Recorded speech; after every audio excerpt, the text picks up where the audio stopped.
Hey there, good morning guys. So today I want to talk about nutrition, and I'm choosing to do this on a video because there's a lot of stuff that I want to go over. Nutrition it's where it's at. I mean, your health is highly dependent upon what you put in your mouth. We've all heard the expression that abs are made in the kitchen, right? Really, if you think about it, the equation is 80% the food that you eat and 20% exercise that gets you ultimately to health and wellness.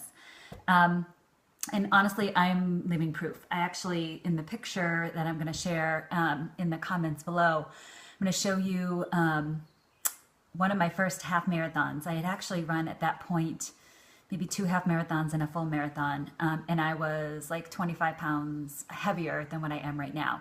I worked out like a fiend. I ran crazy miles, but I put whatever in my mouth. And now I exercise less, although I still love to run, but I am just much more careful about the way that I eat, and the pounds have come off that way. But there's a couple of pretty key strategic things that you want to incorporate into your diet, and that's what I'm going to cover. So grab a pen and paper because you're definitely going to want to write these down. First and foremost, I don't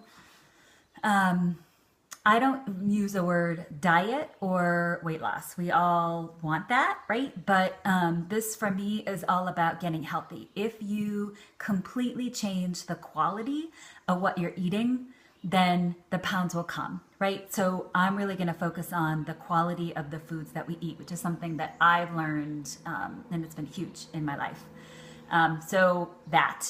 Secondly, I don't calorie count. I used to use MyFitnessPal, and I really liked it because it gave me some accountability for what I ate. But what I found is that for me personally, I got a little too fixated on the number and, oh, it's going to tell me if I ate this every day, I'd lose 3.5 pounds in 2 weeks. And I just was all fanatic about the number. So for me, it doesn't work. I focus on, like I said, the quality of what I eat. If MyFitnessPal works for you, fantastic. So that's something about what I would suggest. Let's see. The other thing is that not all calories are created equal. And I think that's the piece about why I don't calorie count. We are really, the way that our bodies are made, we need good, healthy fats. We need good, strong proteins. To really enable our body to work and work to its fullest capacity. And then some carbs, yes, absolutely. But for me, I shoot for 30% protein, 30% healthy fat, and then 30% carbs. Lately, just because of this detox that I'm doing, I'm heavier on the fats and the protein and really, really light on the carbs. But I would recommend like 30, 30, 30. All right. So here's some hard and fast stuff that I want to lay out for you guys. Number one, if you have any processed food or any takeout that you do, cut that out right now. It's okay every once in a while to, I'm not saying don't have a slice of pizza, because we need to live, right? But go through your house and look at your labels, and anything that has, hydrogenated oils or a lot of chemicals that you can't even pronounce, then it needs to go out. I went through my house and cleaned everything out. No more. I mean, every once in a while I will do like some crackers, and I do like pop chips and things like that, but it's very, very rare that I have regular types of chips and, any of that processed food. I never buy the packaged noodles anymore. I used to love those because they were quick and convenient. Completely got rid of those. So any type of processed foods, just go through your pantry and throw them all away. They're super bad for you. They're really high in sugar, really high in salt, and they don't do anything at all for your body. In fact, they do harm. So that's number one. Number two, limit your sugar as much as you possibly can. Take notice at your labels and look at the sugar content. It's not going to give you percentage because, unfortunately, the FDA isn't tracking percentage of sugar. We eat as a nation, really here in America, way too much sugar. If you've ever seen the movie Fed Up, that is going to completely change how you look at your food. I would highly recommend that movie. It's fantastic. Like that's what made me go through my house and clean everything out. It was life-changing for me. So completely limit your sugar. Even yogurts, if you look at your yogurts, they are laden with sugar, like up to even fat-free, like 20 grams of sugar, because it uses the artificial sugars and whatnot, fructose and things like that to sweeten it, and super, super bad for you. All right, so protein bars, different things like that. Like look at all your processed foods and look at the amount of sugar. You should really have like, you know, only a few grams of sugar per serving. So that's number one. Look at your labels, or excuse me, number two. Number three is protein is your friend, particularly in the morning. The first thing you do when you get up or immediately after your workout, if you work out right away, hit the protein, and you're going to want to target 20 to 30 grams. For me, I, of course, use Shakeology. So this has 14 grams of protein, or excuse me, 16 grams of protein. I use the vegan blend just because I don't respond really well to dairy, and I think the vegan blend is actually a little bit smoother on your stomach. So that's how I get half of that. And then what I also do is supplement it with, sometimes I'll have a spoonful of like a protein butter, like an almond butter, or more times often than not, I'll do 2 hard-boiled eggs. So that's my breakfast. So I'm shooting for like, that gives me about 25-ish grams of protein in the morning. That's how I start my day. And then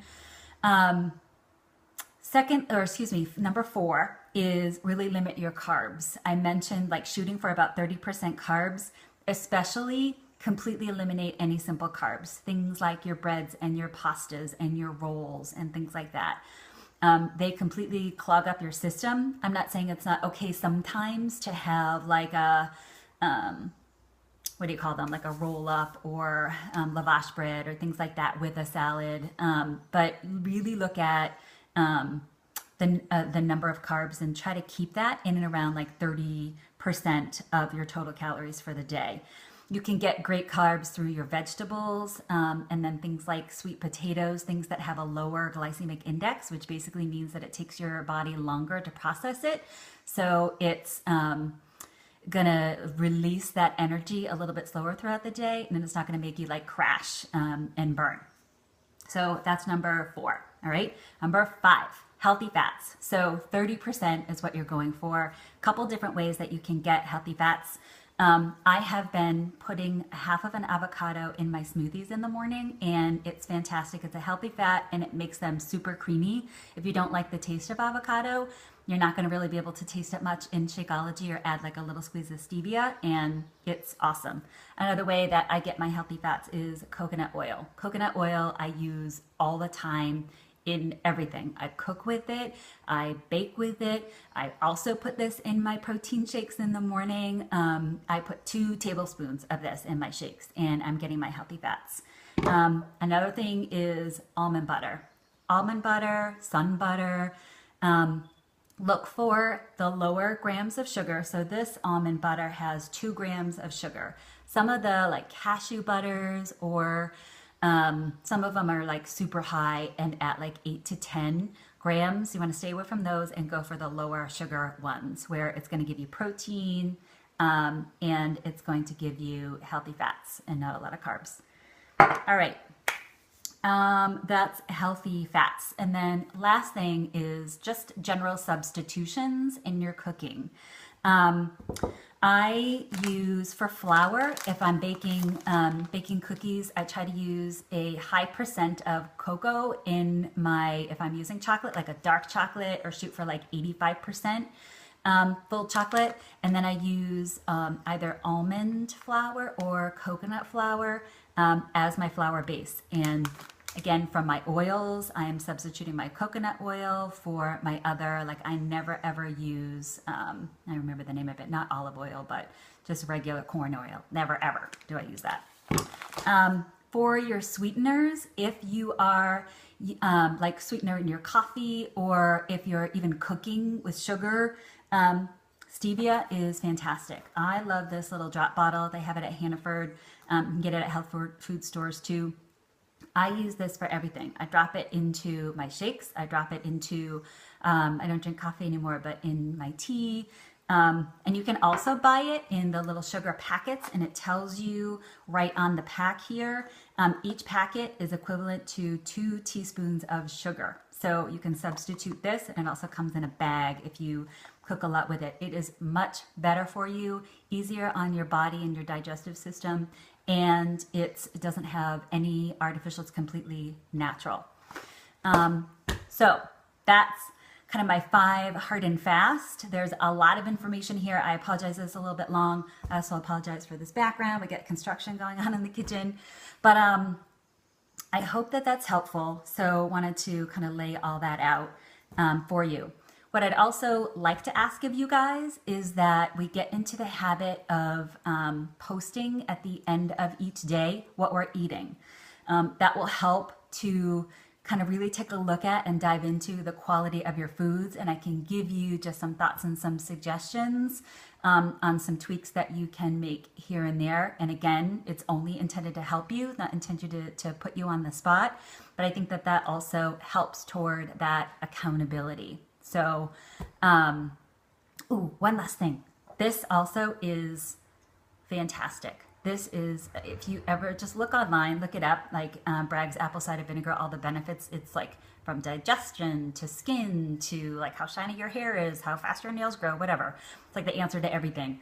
But I put a teaspoon of these in my shakes. I put them in mine. I put them in my husband's. He doesn't even taste it, but it is fantastic. Between the Shakeology and this stuff, I have not had any seasonal allergy reactions at all. And you guys know what the pollen has been like. And I have been allergy free. So I swear by this stuff. All right. So that's my last thing. Again, sorry, this is so long, but nutrition, like I said, is huge. And that's really a lot of information that I wanted to portray today. And let me know if you have any questions. All right, guys, I believe in you. See ya.